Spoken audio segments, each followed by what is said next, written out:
Today we have the pleasure of hearing from Jax and Rahul from DSRE. They are going to be talking about some of the tales from our Security Operations Center. So without further ado, Jax. Thank you. Very good afternoon, everyone. Very good afternoon and welcome to the session. And I am Jagdish Parameshwaran. I am with DSRE SOC, and I have my colleague Rahul. Yeah. Hi, I am Rahul. I am basically part of DSRE Security Operations Center. I work out of India. Cool. Yeah, this particular session is going to be about some of the attacks that we have seen through as part of our work, and we wanted to share about some of our main arsenal that we use in our SOC today, which would be of help to the people who are willing to make use of those arsenal in their SOC. Okay, so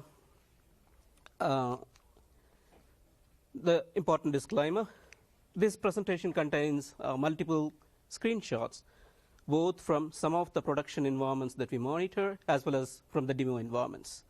So the one with the production environment related, of course, they are going to be obfuscated accordingly. Okay, right. So that said, let me give you a brief intro about DSRE. So DSRE is a digital security and risk engineering team, and we belong to CSEO, that is Core Services Engineering and Operations. And in DSRE, we have the SOC, which monitors the Microsoft COPNET. We are responsible for monitoring the COPNET environment of Microsoft, and we fit into the Cyber Defense Operations Center of Microsoft, which is called CDOC. In CDOC, of course, we work along with other security partners or security teams of others like the Azure specific or Office specific, a DCU, that is Digital Crimes Units, etc. So as you see in the slide, we fit into the other security partners inside the CDOC, where CDOC provides the 24/7 support for the security teams.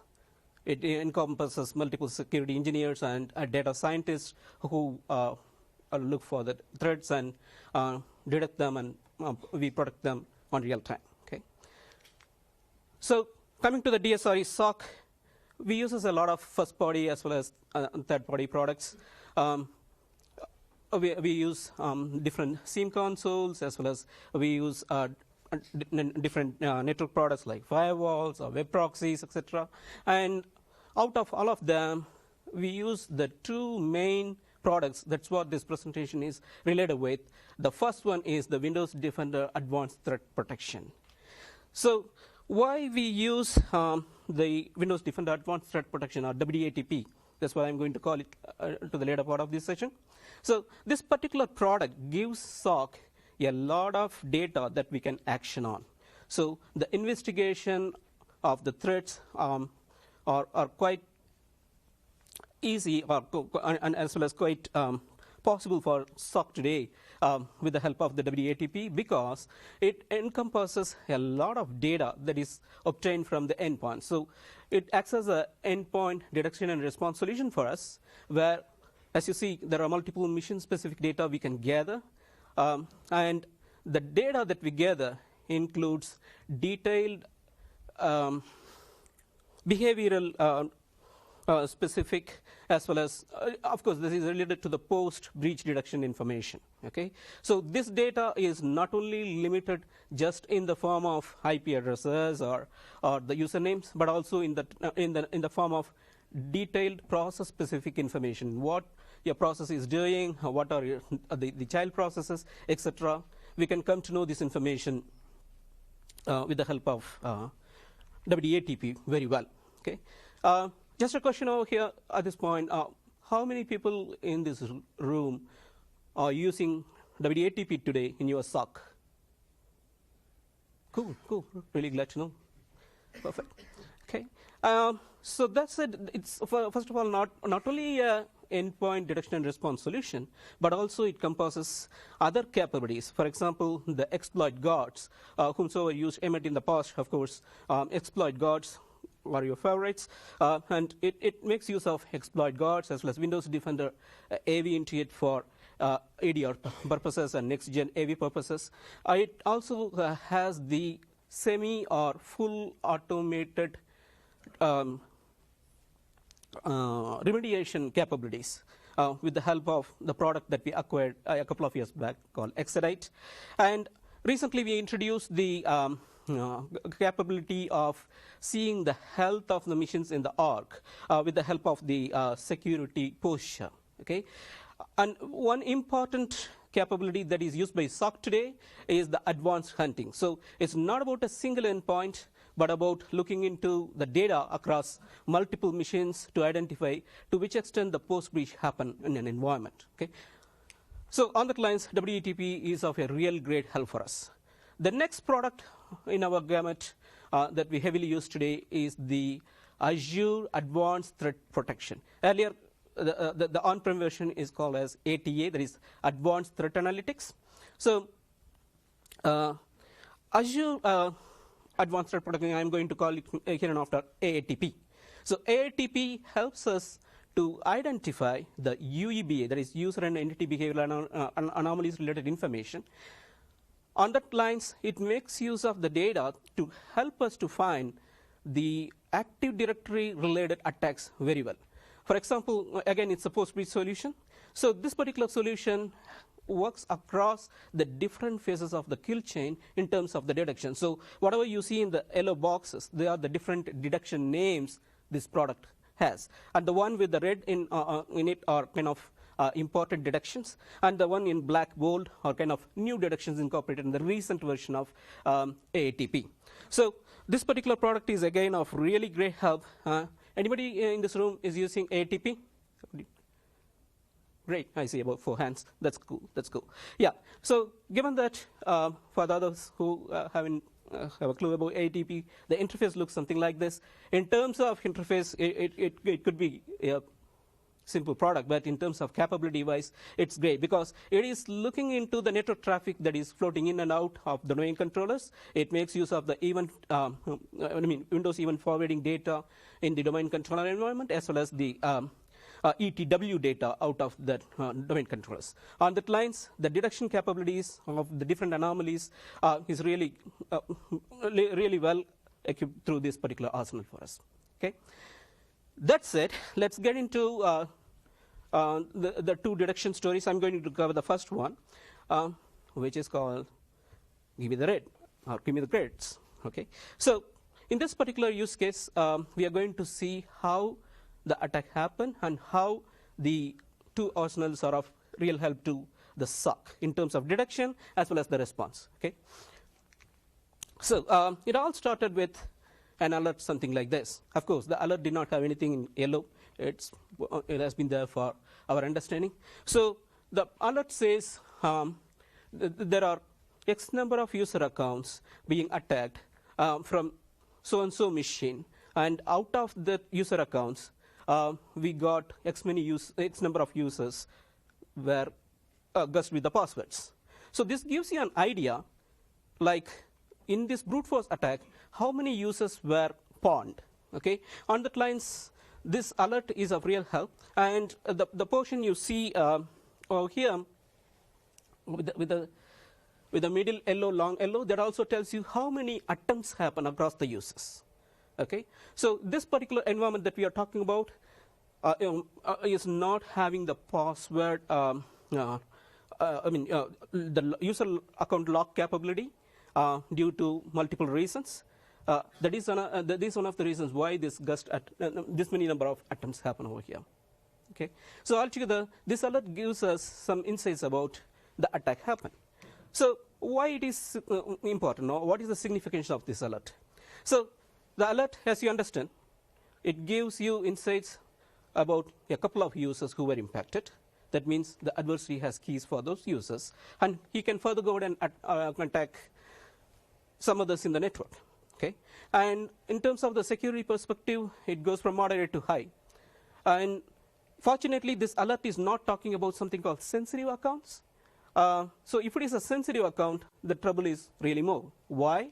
Because AATP defines the users or computer objects inside these security groups or these groups in the name of sensitive accounts.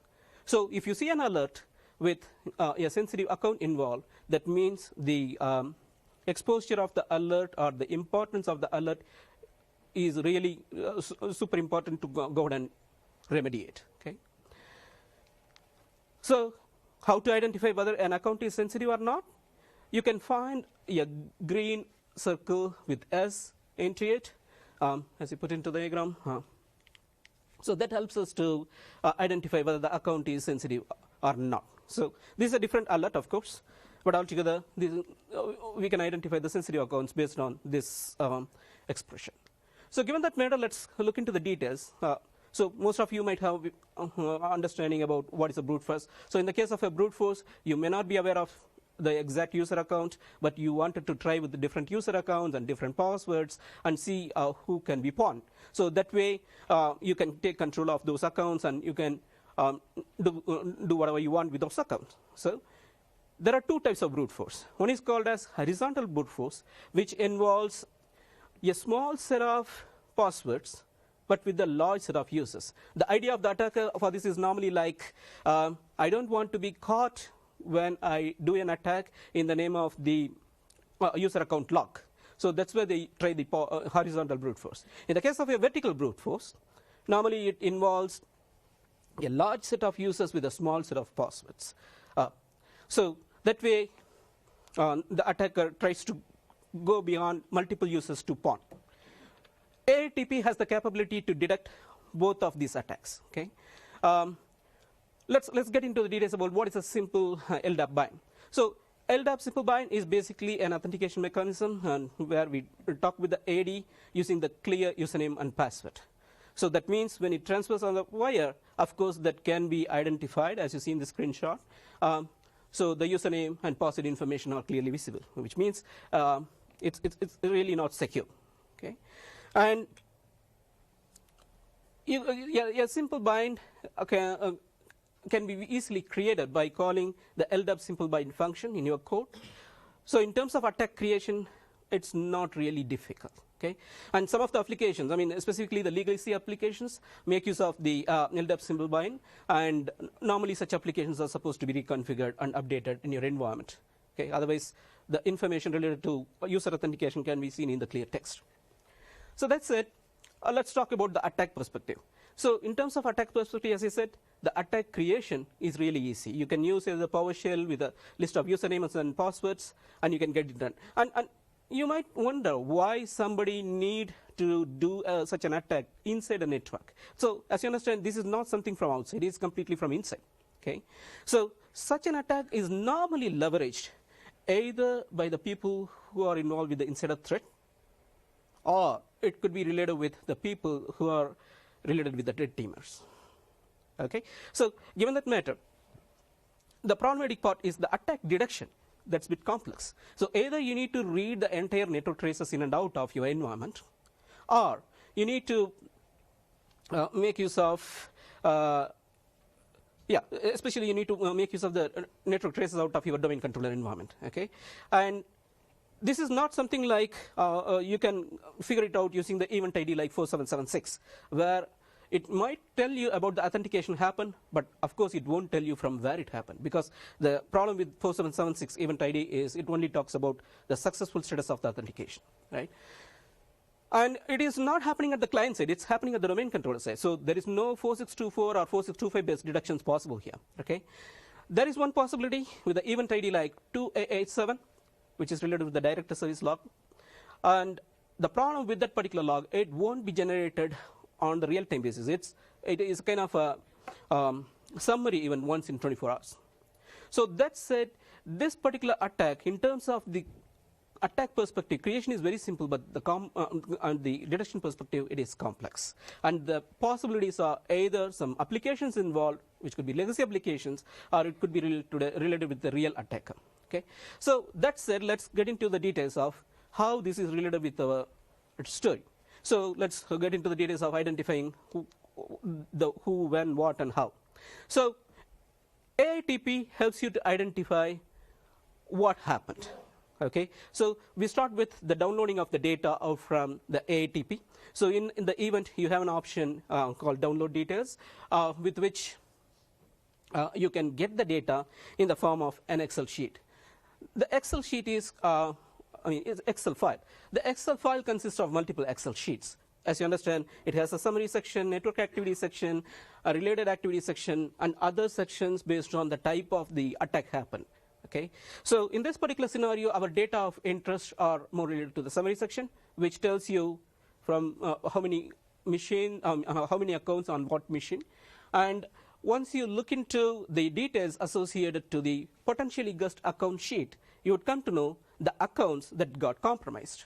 Okay, not just the matter of what the accounts got compromised. The network activity section give you more clue about how they got compromised. So this gives you information about the type of authentication used and the authentication method, etc. So this gives you what happened in terms of the account compromise. Okay, so once we have the details, we can further look for details in the form of the compromised account. So when you search the user account, you would get to know details about what are all the different authentications happen. I obfuscated, of course, but it talks about the different successes and failures of an account happened, and it is a kind of a real time. Okay, so as you see here, the highlighted portion is related with a failure login with different passwords for some time, and suddenly it started to see the authentication in the form of clear text credentials. And once that happened, the associated alert that we are talking about came into picture. So this is at the user entity level. The next stage is what happened at the attacker machine level.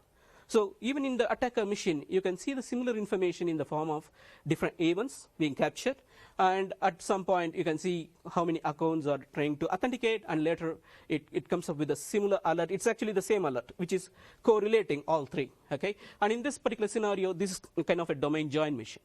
Okay, right. So with this we have the visibility of what happened on the AATP level. Now it's about how it happened.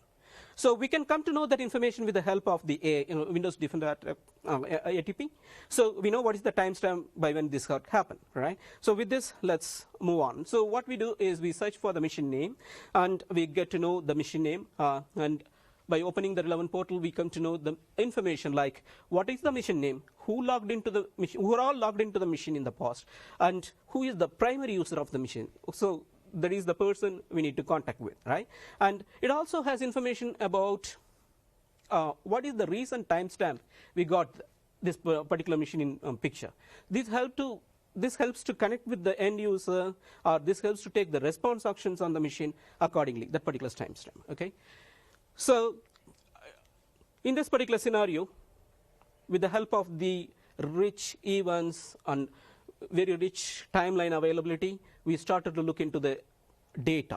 And this is what we initially started with. So as you understand, the triage normally involves looking for the data from the time the attack happened, as well as back in the time when the attack happened, right? So this is something like back in the time. So the first thing we saw is something like a file which named like dictionary.txt.lnk, which means this file was open in the file system and got stored. So that's why this normally would have the LNK into it.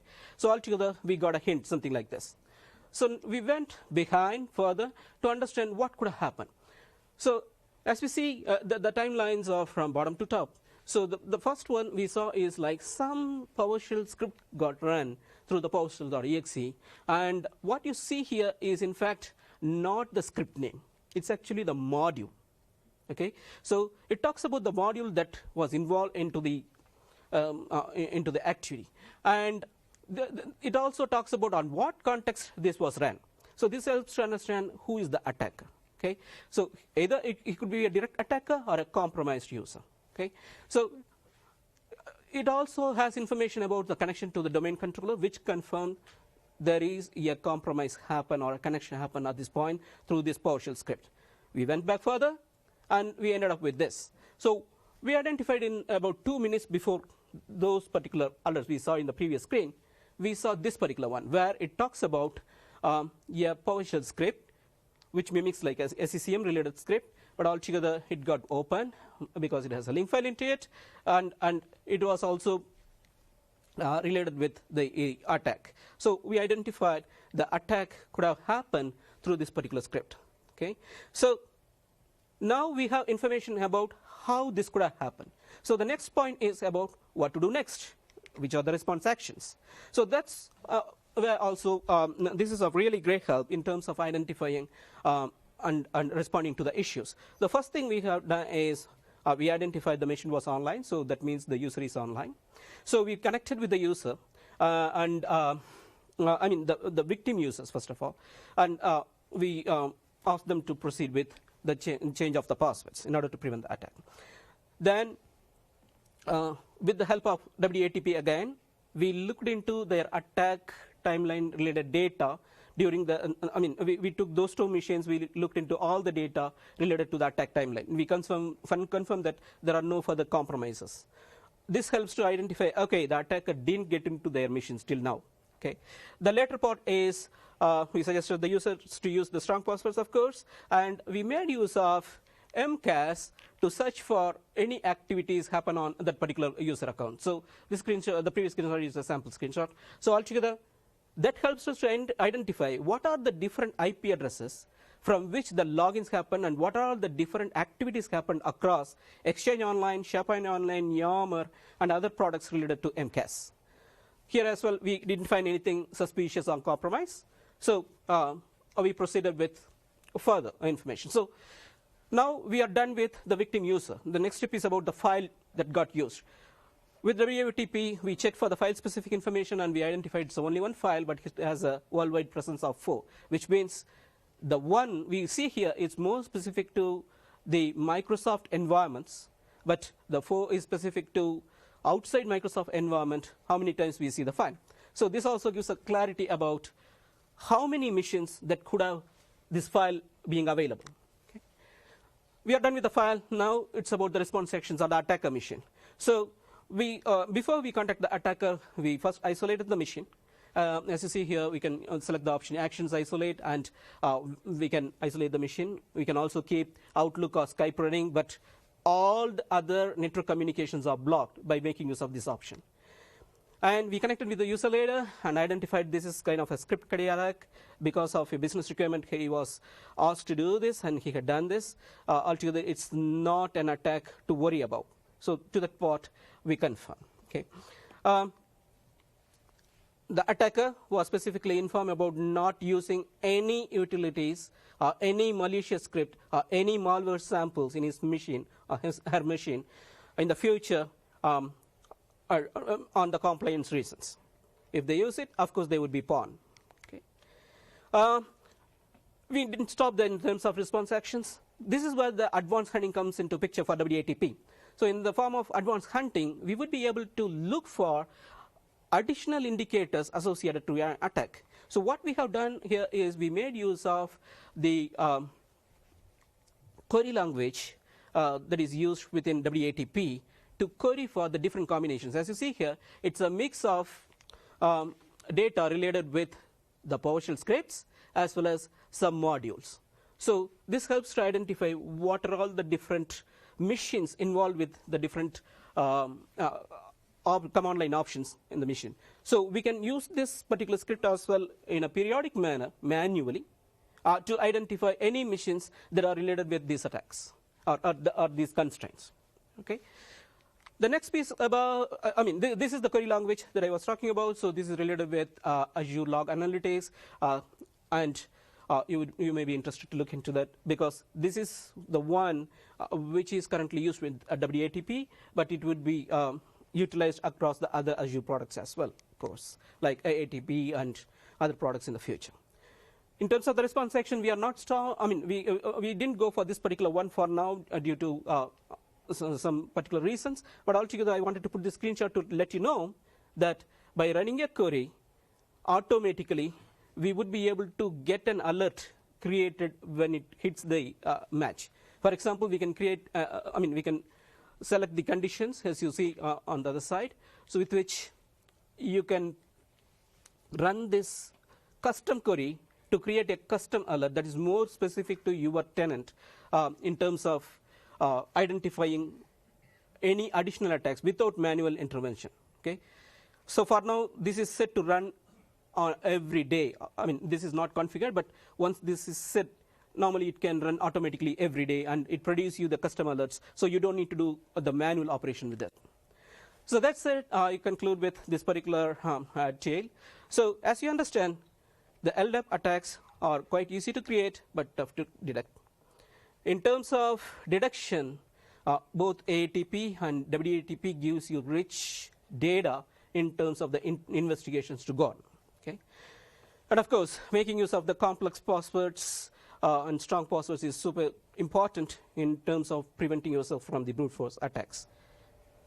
With that, I hand over this to Rahul to further move on. Yeah, thank you, Jax. Okay.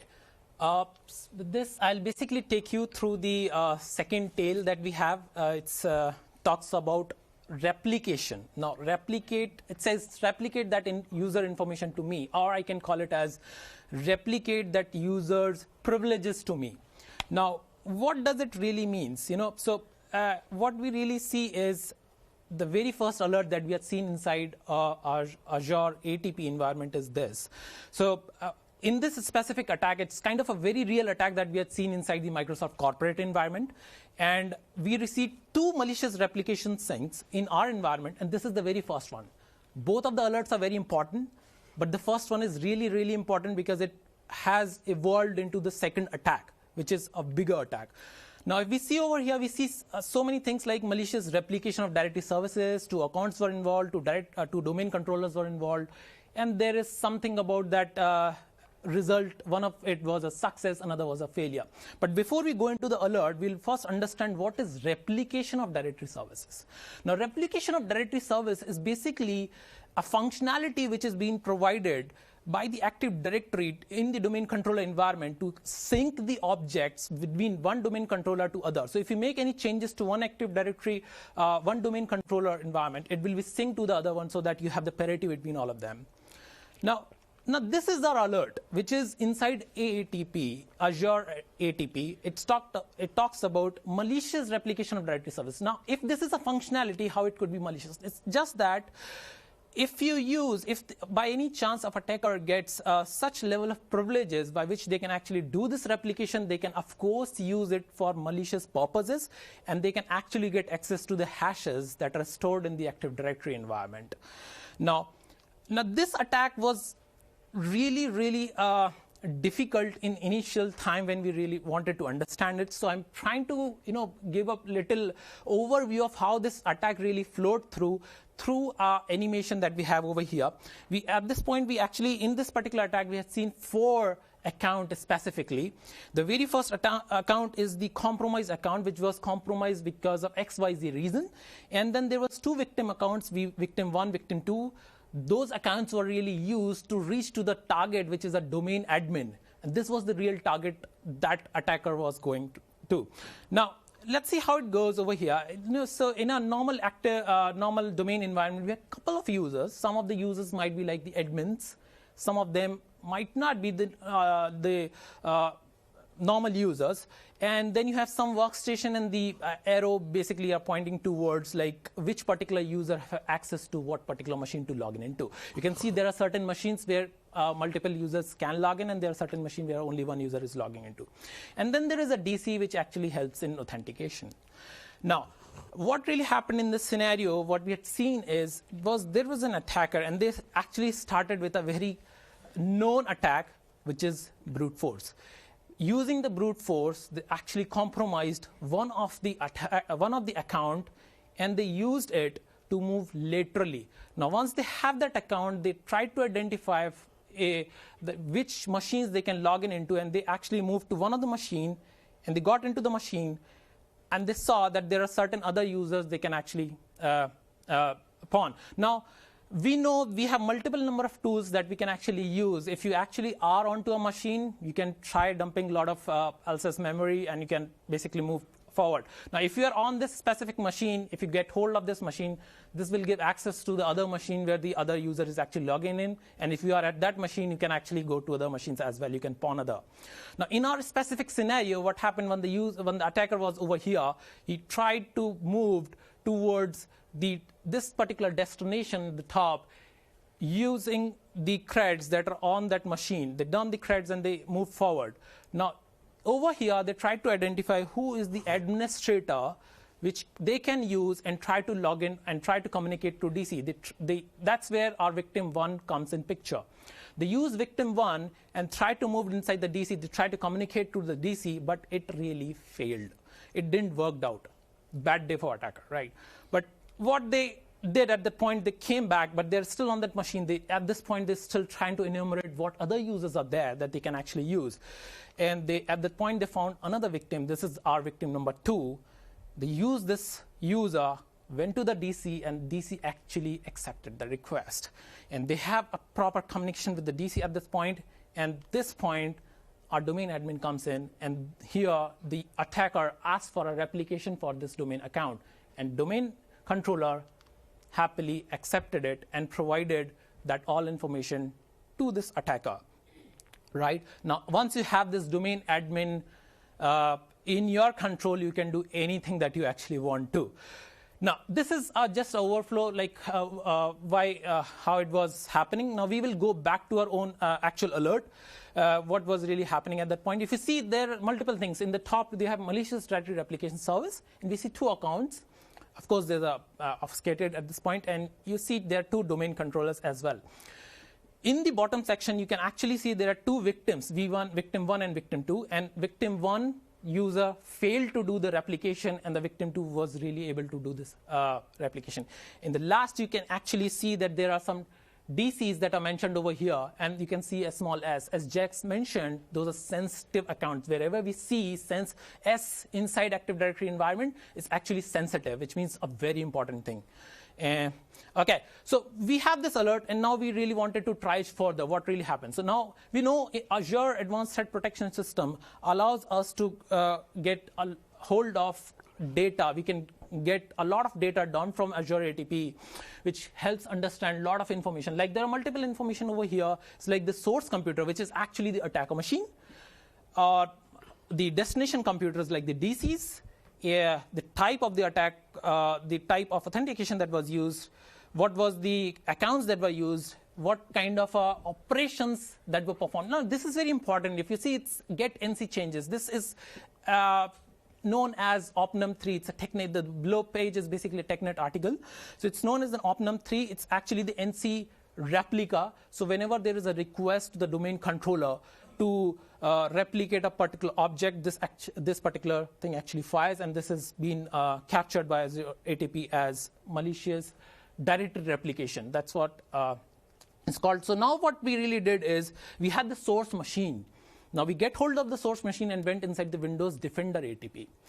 And in Windows Defender ATP, we really got that machine, and we see there are so many things that are happening. There are a couple of screenshots that are merged together. You see there is, so they use the very first account with the compromised account. They're on this machine, and they tried running couple of bunch of proc dumps. The proc dump is basically executing over here. We know proc dump is used to dump the memory of a specific process. And at the top, we can actually see that there are some files which are being remotely created onto the host, because WSM prov host exe we can see over there. So we can see SCCM install.exe, and at the very top we can actually see that there is a 10.series IP address and also encrypted communication happening. We'll look in more detail what is happening at this point. So what really happened, if you look at the very bottom of the screen, is prognum was used, but it was used again lss.exe. I mean, so of course everybody knows what is there in lss.exe if you try to dump something out of it. The very important thing is the switch. If you look at the switch, it's MA. Now MA switch is mostly used to dump the entire memory of that specific process. Normally, prognum just gives you information about the handles and the threads.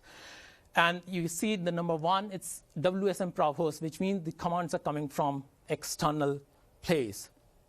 Okay, moving ahead, we still see that the attacker, the very first compromised account is being used. And at this point, we see there is a SCCM setup.exe. This particular exe was seen over here. Now, this might be really a SCCM setup.exe, who knows, right? But at the top, we can actually see it is coming from a remote machine. This is one pointer that told us that this is not really a SCCM setup.exe. And the other thing that we see is, if you look at the WDATP information about the file, it talks about that this file is really not signed. Of course, VirusTotal don't have any entry about that file, and it's only seen once in the entire world, which means the prevalence is very low, which means there is a possibility that this file is really not from Microsoft, and it's really malicious, maybe, right? So once we move forward, at this point, it's the very first time we actually see a connection from an external IP address. When I say external IP address, this means we see an encrypted communication with a 10 series IP address at the top. And of course, it was somewhere SCCM install.exe was also involved, right? Now, so now when all of this thing happened, very important thing that we actually see over here is at this point, attacker was able to identify that this is an actual admin that is on the machine. Now, if you see at the very bottom, there is this victim number 1, which was actually came in picture. And what attacker did is they started explorer.exe into the context of this user, and then they started to talk to 2001 series IP address, IPv6 IP address, which is actually a domain controller, as we know about that. And we might think that it's just a communication, and Windows Defender ATP shows like that, but this is the place where the actual replication was happening. How do we know about it? We will see further. Now, what really happened at this point is, even though attacker tried to do a replication over here, it failed. It didn't work. Why did it fail? We can see that fault.exe, you can see over here, this is actually a Windows error reporting tool. So at this point, explorer.exe literally crashed. Why it crashed? Because there was an administrator, but that administrator was not elevated. Of course, you were able to authenticate, but it does not have the authorization to do that replication at that point. Attackers literally had to go back to the same first user account. At this point, what they were doing over here, you can see they were actually trying to query the other users that are logged on onto the machine. Yeah, we know this is the wrong query. Of course, there is a gap between, because attackers are all human beings. It's not like the automated robots. So, but at the very top, there is the query user really succeeded. And I'll show you what will happen if you really run this query in your normal machine. It will basically give you the session detail, what all users are logged in at that point of time, and what is the state. Is it disconnected or active? This is very important. At this point, they were able to identify what is the real user which is actually logged into the machine. The only thing left at this point was to identify whether that user was really elevated or not. So if you are really connected to an Active Directory environment, you can just run a get AD user. It's really easy to identify if something is really elevated or not. Attackers did that. They identified, but a very important thing that they actually did over here, if you see at the very bottom, they tried to run dir command against the entire DC on the C dollar. Now, why somebody wants to do that? Because this is kind of a second confirmation that attacker really wanted to do. They wanted to be sure that they are really admin at that point on the attacker machine, on the DC, right? So once they get hold of that user and they know that this is admin, they did the same thing. Again, the same screenshot, but with the different user. At this point, they were using the different user, victim user 2. They opened explorer.exe into that context. They went ahead. They started talking to another 2000 series, which is actually DC, and this was successful. They were really able to replicate the directory service at that point. Now, once they able to replicate what they really did, it's not shown over here, but I'll tell you what really happened at that point is, at this point, this star user that we were talking in the start, that's the real domain admin threads that were actually being fetched from the domain controller. That's what happened at the point. Now, to give you a good context of what really means when we talked about that this is really replication. So our window, as you see, it's basically from Azure Advanced Threat Protection, and the bottom window is Windows Defender ATP.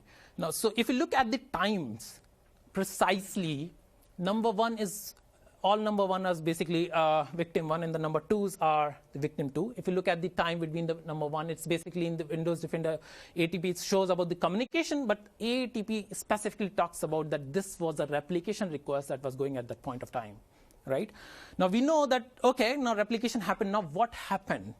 This is our second alert from malicious directory replication. Now what this alert says is, if you see, now you can see a S over here. The account, the source account that was actually used to do the replication has S, which means it's a very important account. Now, what is this? This was the account, the domain admin account. They used that domain admin account onto a non-domain joined machine and asked for the replication of the directory services. And this went well. All our success. Nothing failed, right? Yes, so now, because we know this is a non-domain joined machine, we do not have much information from Windows Defender ATP, but Azure Advanced Threat Protection System still gives you very good information in terms of what Azure Advanced Threat Protection was seeing in terms of the authentication requests on the DC. So there are a couple of things in the number one section which failed. They were trying with multiple users account. They were always failing. They used Kerberos, NTLM, everything was failing. But at that point, once they had the domain admin credentials, they did the replication at that point, which was a successful one. Okay.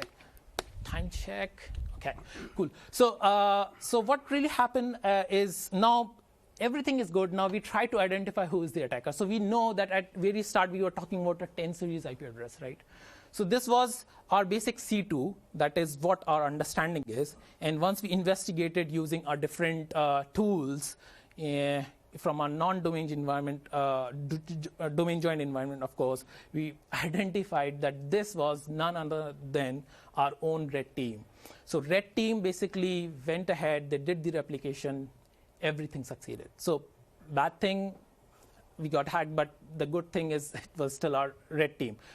Okay, fine. So the thing is, we were also talking about one of the file sccm install.exe all of the time, the setup.exe and the install.exe. The very first day it was basically not detected by Defender, but the next day we actually saw that there was a cloud signature that was released with Favuz, Trojan Favuz, and there is a semicolon CL over here, which actually talks about, whenever we see this, we know this is a cloud-based rule.